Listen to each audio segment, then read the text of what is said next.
work really became clear to me at a certain point in my life, about 5 or 6 years ago, when I decided to really take the plunge and go forward with my artistry in a more committed way. And I realized that I wanted my compass guiding my practice to be fourfold. Foremost, out of service to myself and to others, to use it as a tool that way. I wanted to bring beauty into the world, and then growth was something important to me. That's another anchor in my practice. Every time I start a new piece, I'm trying to either grow my technical skills or grow the way that I'm thinking about something, or just grow as an individual, really. And then the fourth cornerstone of my work would be devotion, really, and reverence, doing all of these things in a way that feels like I'm honoring the preciousness of life and the experience of what it means to be human. This is a piece called The Call of Spring.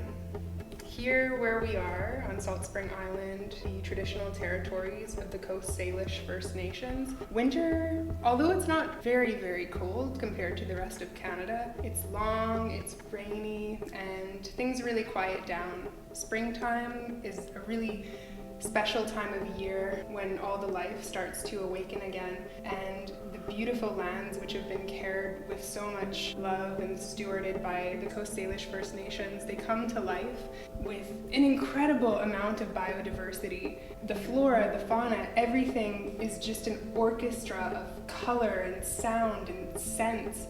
It speaks to the transition of that time and the gratitude that I feel for this place and this season. You'll notice there's all sorts of flora and fauna from Salt Spring Island. Here we have the woodpecker, one of the first signs of spring, coming out to get food, to eat the little bugs, and dogwoods here raining down from the sky, a really beautiful flowering tree. We have camas, which comes up, and it's a beautiful purple version of a wild hyacinth with a bulb that is quite delicious when roasted and was a staple food of the First Nations who do call this land home.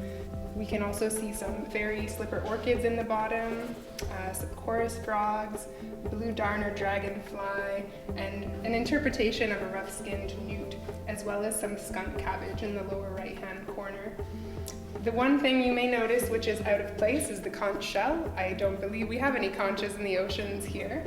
However, the symbolism that it represents of listening to the ocean and contemplation, I included on a whim in this piece. You'll notice the mirror, which is a feature that is present in a lot of the other pieces as well, is how I like to bring the viewer into the work, because a message that I really aim to express with my work is how we are connected to everything, truly. And when we have a mirror, we can see ourselves reflected in these stories, then it's a fusion of what are we viewing and how are we viewing ourselves.